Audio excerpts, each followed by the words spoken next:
Guys welcome to my YouTube channel. എല്ലാവർക്കും ഒരു ഹൃദയം നിറഞ്ഞ ഓണാശംസകൾ. ടോക്സിക് സിനിമ കണ്ടു വന്നിരിക്കുകയാണ്. ആൻഡ് സിനിമയെക്കുറിച്ച് എനിക്ക് സംസാരിക്കുന്നേക്കാൾ മുമ്പ് വളരെ സീരിയസ് ആയ ഒരു കാര്യം പറയാണ്ട്. ഇതെൻ്റെ വ്യക്തിപരമായ അഭിപ്രായമാണ്. ഈ സിനിമ കണ്ടിട്ട് എനിക്ക് തോന്നിയ കുറച്ച് കാര്യങ്ങൾ. ആൻഡ് ഈ സിനിമയുടെ ഡയറക്ടർ നമുക്ക് എല്ലാവർക്കും അറിയാം ഗീതു മോഹൻദാസ് ആണെന്നും ഈ സിനിമയുടെ പ്രൊഡ്യൂസർ യാഷാണ്.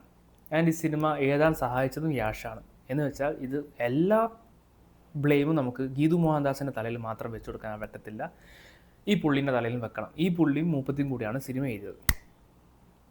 എനിക്ക് ഈ ട്രെയിലർ കണ്ടപ്പോൾ വലിയ പ്രതീക്ഷയൊന്നും ഇല്ലായിരുന്നു സിനിമയിൽ. ബട്ട് എന്നിരുന്നാലും എന്തെങ്കിലുമൊക്കെ നമുക്ക് എൻജോയ് ചെയ്ത് കാണാൻ പറ്റിയൊരു പടമായിരിക്കും എന്ന വിശ്വാസത്തിലാണ് സിനിമ കാണാൻ കയറുന്നത്. ആൻഡ് സിനിമ കാണുന്നതിനേക്കാൾ മുമ്പ് എനിക്കറിയാം ഈ പടം ഒരു 3 മണിക്കൂർ 15 മിനിറ്റ് ഉണ്ട്. സിനിമ ടൈം ഡ്യൂറേഷൻ കുറച്ച് കൂടുതലാണ്. ബട്ട് എന്നിരുന്നാലും ഒരു മാസ് മസാല എൻ്റർടൈനർ ആണെങ്കിൽ നമുക്ക് ടൈം ഒരു വിഷയമല്ല.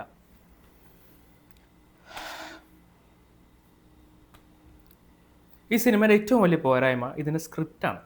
ഇതിൽ നായകനൊരു ലക്ഷ്യമില്ല. ഈ നായകൻ എന്തിനാണ് ജീവിക്കുന്നതെന്നോ എന്താണ് പുള്ളിക്ക് നേടിയെടുക്കാമെന്നോ അങ്ങനത്തെ ഒരു മോട്ടിവേഷനൊന്നും പടത്തിലില്ല, നമുക്ക് കാണത്തില്ല. പുള്ളിൻ്റെ ഫ്ലാഷ് ബാക്കൊക്കെ വളരെ മോശമാണ്, അത് ഞാൻ പറയാം. ഫോർ എക്സാമ്പിൾ നമ്മൾ ഖലീഫ സിനിമ എടുത്തിറങ്ങിയ ഖലീഫ സിനിമയാണെങ്കിൽ അതിൽ പൃഥ്വിരാജിൻ്റെ പടത്തിൽ കഥാപാത്രത്തിന് സ്മഗ്ലിംഗ് ആയിക്കോട്ടെ, ഫാമിലി ആയിക്കോട്ടെ, അങ്ങനത്തെ ഒരു സ്റ്റോറി ടെല്ലിംഗ് ഉണ്ട്. ബദലിം കുടുംബത്തിലാണെങ്കിലും സ്റ്റോറി ടെല്ലിംഗ് ഉണ്ട്, ഏജ് ഗ്യാപ്പിൻ്റെ റൊമാൻസ് എല്ലാം. പക്ഷേ ഇതിൽ അങ്ങനെയൊന്നുമില്ല. നമുക്ക് ഈ സിനിമയുടെ കഥ ചോദിക്കുകയാണെങ്കിൽ പറയാൻ പറ്റത്തില്ല. അതുപോലത്തെ ഒരു കഥയില്ലാത്ത ഒരു സിനിമയാണ് ഈ സിനിമ. ഫ്ലാഷ് ബാക്കിൻ്റെ കാര്യം പറഞ്ഞാൽ പറയാതിരിക്കാൻ പറ്റത്തില്ല. ഇതിൽ യാഷിൻ്റെ ചേച്ചിയാണ് നയൻതാര. ഇവർ ചെറുതാകുമ്പോൾ യാഷിൻ്റെ മമ്മി നയൻതാരനെ വ്യഭിചാരത്തിന് വിടും. പക്ഷേങ്കിൽ അന്ന് രാത്രി തന്നെ യാഷിനെ, ഏതൊരു അനിയനായാലും നമ്മൾ ചെയ്യുന്ന പോലെ ചേച്ചിനെ രക്ഷിക്കും. പക്ഷേ ഇതൊരു പടമായതുകൊണ്ട്, ഒരു മാസ് മസാല പടമായതുകൊണ്ട് സ്വന്തം മമ്മീനെ വെട്ടിക്കൊന്നിട്ട് നയൻതാരനെ രക്ഷിച്ചിട്ട് യാഷ് വരും. നിങ്ങൾ ചിന്തിക്കേണ്ട പ്രധാനപ്പെട്ട കാര്യം എന്ന് വെച്ചാൽ ഈ 6 വയസ്സോ 10 വയസ്സോ ഉള്ള യാഷ് ഇത്രയും വലിയൊരു സംഭവമാണ് ചെയ്തത്. അമ്മേനെ കൊന്ന് ഇത്രയും വലിയൊരു സ്ഥലത്ത് നിന്ന് ചേച്ചീനെ രക്ഷപ്പെടുത്തി. ഇവർ കടക്കാനോ ഉറങ്ങാനോ സ്ഥലമൊന്നുമില്ല, അവരിപ്പോൾ റോട്ടിലാണ് ഉറങ്ങുന്നത്. രാത്രി ഒരു 1:30-2 മണിയാകുമ്പോൾ യാഷ് ചേച്ചിയോട് ചോദിക്കുകയാണ്, വിശക്കുന്നു.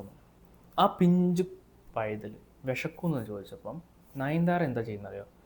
കൺമശി തേച്ച് ഒരു പൊട്ടൊക്കെ തൊട്ട് ഇവൻ്റെ മമ്മി എന്ത് ചെയ്യാൻ വിട്ടിട്ട് ഇവൻ എതിർത്തോ ആ സെയിം പരിപാടി ചെയ്തിട്ട് ഇവന് ഭക്ഷണം വാങ്ങി കൊടുക്കും. ഇതാണ് ഇവരെ സെൻറ്റിമെൻ്റലായ ഫ്ലാഷ് ബാക്ക്. നിങ്ങൾ ആലോചിക്ക്, ഇവൻ്റെ അമ്മ ഈ പരിപാടിക്ക് വിട്ട് ജീവിക്കാതെ വിചാരിച്ചിട്ട് മോളെ വിൽക്കുമ്പോൾ അത് തടഞ്ഞ് ഇവൻ അമ്മേനെ കൊന്ന് മോളെ രസിച്ച് വന്ന യാഷിന് വിശക്കുന്നെന്ന് പറഞ്ഞിട്ട് അവന് ഭക്ഷണം വാങ്ങി കൊടുക്കാൻ വേണ്ടി ഇവൾ ഈ സെയിം പരിപാടിക്ക് പോകും. എടാ മരം മണ്ട, ഈ പരിപാടിക്ക് വിടാനാണെങ്കിൽ നിനക്ക് വീട്ടിൽ കടന്നാൽ പോരെ, നിനക്ക് ഒരു വീടെങ്കിലും ഉണ്ടാവും, അമ്മയും ഉണ്ടാവും. ഇതാണ് ഈ പടത്തിൻ്റെ സ്ക്രിപ്റ്റ്. ഫ്ലാഷ് ബാക്ക് ഇതാണ്. നിങ്ങൾ ആലോചിക്കണം, തിയേറ്ററിലിരുന്ന് നമ്മളിത് കാണുമ്പോൾ. ഇത് പറയുന്നത് നയൻതാരയാണ് ഫ്ലാഷ് ബാക്ക്, അതും ഫസ്റ്റ് ഹാഫിൻ്റെ ക്ലൈമാക്സ് ഒക്കെ ആകുമ്പോഴത്തേക്കും യാഷിൻ്റെ കഥാപാത്രത്തിനെ കുറിച്ച് സംസാരിക്കുകയാണെങ്കിൽ ഇവനൊരു പ്രത്യേകതരം മനുഷ്യനാണ്. പുള്ളീനെ കൊല്ലാൻ വരുന്ന പെണ്ണുങ്ങളെ വരെ പുള്ളി നൈസായിട്ട് അങ്ങോട്ട് വളച്ചെടുക്കും. എന്നിട്ട് യൂസ് ആൻഡ് ത്രോ ആണ് പരിപാടി. ഓക്കെ, പുള്ളിൻ്റെ മെയിൻ പരിപാടി അതാണ്. ഇതിലുള്ള ഗീതു മോഹൻദാസ് വലിയ വുമൺ എംപവർമെൻറ്റ് തേങ്ങ എന്നൊക്കെ പറഞ്ഞ് നടക്കുന്ന പുള്ളിക്കാരി ഇതിൽ ഒരു 9-8 നടിമാരെ കാസ്റ്റ് ചെയ്തിട്ടുണ്ട്.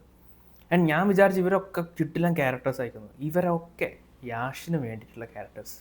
ഒന്ന് ആലോചിച്ച് നോക്ക്, യാഷിനെ കൊല്ലാൻ വേണ്ടിയിട്ട് ഒരു നടി വന്നിട്ട് അതും ബോംബൊക്കെ വെച്ചിട്ട് യാഷിനെ കൊല്ലാൻ വരുമ്പോൾ യാഷിനോട് പറയും 2 മിനിറ്റിൽ പൊട്ടിത്തെറിക്കുന്നത്. അപ്പോൾ യാഷി പറയാം, എന്നാൽ 2 മിനിറ്റ് ടൈമില്ലേ, നമുക്ക് ബെഡിൽ പോകാം. അത് കേട്ട് ഇമ്പ്രസ്സായ അവനെ കല്യാണം കഴിച്ചൊരു കുട്ടി ഉണ്ടാവും. ഓ ഫക്ക്. നിങ്ങൾ ആലോചിക്കണം, ടോക്സിക് എന്നുള്ളൊരു പേര് വെച്ചൊരു പടം ഇറക്കുകയാണ്. ഫെയറി ടെയിൽ ഓഫ് അഡൽട്ട് എന്ന് പറഞ്ഞിട്ടാണ് ഇവർ വെക്കുന്ന പടം. ഈ സിനിമയിൽ നല്ലതെന്ന് പറയുകയാണെങ്കിൽ ഫൈറ്റ് സീക്വൻസ് എല്ലാം അടിപൊളിയാണ്. ഫൈറ്റ് സീക്വൻസ് എല്ലാം ഒരു രക്ഷയില്ല. പക്ഷേങ്കിൽ എന്തിന്? നിങ്ങൾ ആലോചിക്കണം, ഒരു ഫൈറ്റ് നടക്കുന്നതിന് റീസൺ വേണം. അത് കാണുമ്പോൾ നമുക്ക് 2 പൊട്ടിക്കണം, ഇമോഷണലി അറ്റാച്ച്. ഇത് വെറുതെ റോട്ട് പോകുന്നവനും കാണുന്നവനും ഇവനെയൊക്കെ വെടിവെച്ച് കൊല്ലുക, വെട്ടിക്കൊല്ലുക, ചോദിക്കാനോ പറയാൻ ആരുമില്ല. ഫെയറി ടെയിലാണോ, എന്തും ചെയ്യാലോ. ഇവർക്ക് യാഷിന് ഒരു മോൻ്റെ കഥാപാത്രമുണ്ട് ഈ പടത്തിൽ. ഞാൻ അധികം സ്പോയിൽ ചെയ്യുന്നില്ല. തലപ്രാന്തെടുത്തു. അച്ഛൻ മോനും അങ്ങോട്ടും ഇങ്ങോട്ടും സംസാരിക്കുന്ന ഒരു സീനാണ് നമ്മൾ തിയേറ്ററിൽ നിന്ന് കാണുമ്പോൾ.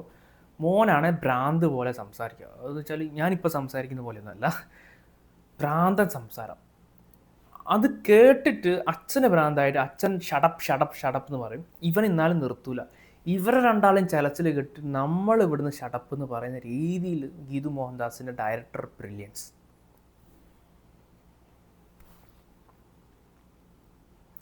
ഫസ്റ്റ് ഷോ എൻ്റെ തിയേറ്ററിൽ രാവിലെ 6:30 സിനിമ കാണാൻ വരണമെങ്കിൽ ഒന്നെങ്കിൽ സിനിമ കാണാൻ വളരെ ഇഷ്ടമുള്ളവർ, അല്ലെങ്കിൽ റിവ്യൂ ചെയ്യാൻ എന്നെപ്പോലെ പോകുന്നവർ, അല്ലെങ്കിൽ യാഷിനെ ഭയങ്കര ഇഷ്ടമുള്ളവർ. ഇത്രയും ആൾക്കാരാണ് ഈ സിനിമ രാവിലെ 6:30. അത് ടിക്കറ്റ് പ്രൈസ് സാധാരണ പോലെ ഒന്നുമില്ല, 330 രൂപ എന്ന് വെച്ചാൽ ബുക്കിംഗ് പ്രൈസ് അടക്കം 370 രൂപ കൊടുത്ത് രാവിലെ 6:30 വന്നവരാണ് ഞങ്ങളെല്ലാവരും. അതിൽ നിന്നൊരു 10 പേര് തിയേറ്ററിൽ എണീച്ച് പോയി. പൈസ പോട്ടെ, എനിക്കെൻ്റെ സമയം നഷ്ടപ്പെടുത്താൻ പറ്റത്തില്ല എന്ന് പറഞ്ഞ് 10 പേര് തിയേറ്ററിൽ നിന്ന് ഇറങ്ങിപ്പോയി. എത്ര ബഡ്ജറ്റിൽ ഇറക്കിയ പടം അറിയാം. മേക്കിംഗ് കണ്ടാൽ മനസ്സിലാവും, 1 പൈസ പൊട്ടിച്ചിട്ടുണ്ട്. അത്ര പൈസ. ലയൺസ് ഗേറ്റൊക്കെ അങ്ങ് അമേരിക്കയിൽ നിന്ന് വന്നത് അവർ പ്രൊഡ്യൂസ് ചെയ്യാൻ. വൈ? എന്തിന്? സിനിമ കാണാൻ നിങ്ങൾക്ക് ബഡ്ജറ്റ് ഉണ്ട്. യാഷിൻ്റെ വൈഫൊക്കെ ഡിവോഴ്സ് ആവുന്നുള്ള റൂമേഴ്സൊക്കെ കേൾക്കുന്നുണ്ട്.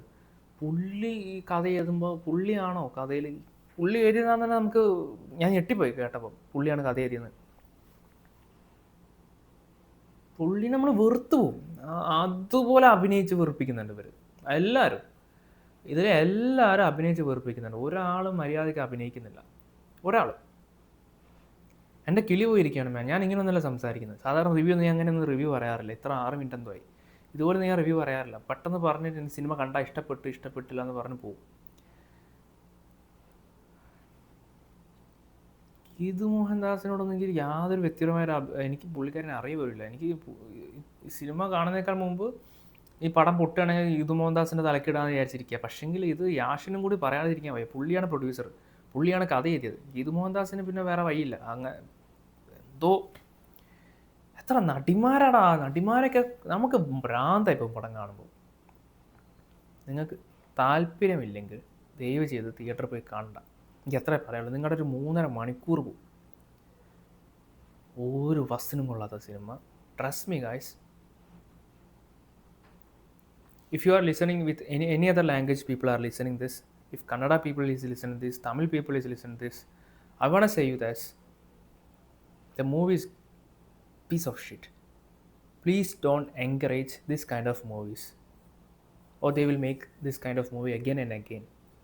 നമ്മളിപ്പോഴേ ഇവരെ ഇങ്ങനത്തെ പടങ്ങളൊക്കെ മുളയിലെ നുള്ളി കളഞ്ഞില്ലെങ്കിൽ ഇവർ ഇതുപോലത്തെ പടങ്ങൾ ഇറക്കും. ഇവരെ വിചാരം മാസ് ഡയലോഗ്, ഇടിവെട്ട് ഫൈറ്റ് സീക്വൻസ്, തെറിപ്പിക്കുന്ന മാങ്ങാണ്ടിയൊക്കെ കണ്ടാൽ നമ്മൾ സിനിമ കാണാൻ വീണ്ടും വീണ്ടും വരും എന്നാണ് ഇവരൊരു വിചാരം. പ്രൊഡ്യൂസറുടെ വിചാരം യാഷിനെ മുഖം കണ്ട് യാഷിനെ മുഖം കണ്ട് നോർത്ത് ഇന്ത്യൻസ് ഒക്കെ കയറും. നമ്മൾ മലയാളികൾ മണ്ടന്മാരല്ല. പടം കണ്ടിട്ട് ഭ്രാന്തായിപ്പോയി. ഞാൻ കുറച്ച് കൂടിപ്പോയി. ഞാനിത് എഡിറ്റൊന്നും ചെയ്യുന്നില്ല, അതുപോലെ അങ്ങ് പോസ്റ്റ് ചെയ്യാണ്. എൻ്റെ പൊന്നെ എന്ന് ആലോചിച്ച് നോക്ക്. സ്വന്തം ഒന്ന് പോടെയായിരുന്നു, എനിക്ക് പോടെ. Sorry guys.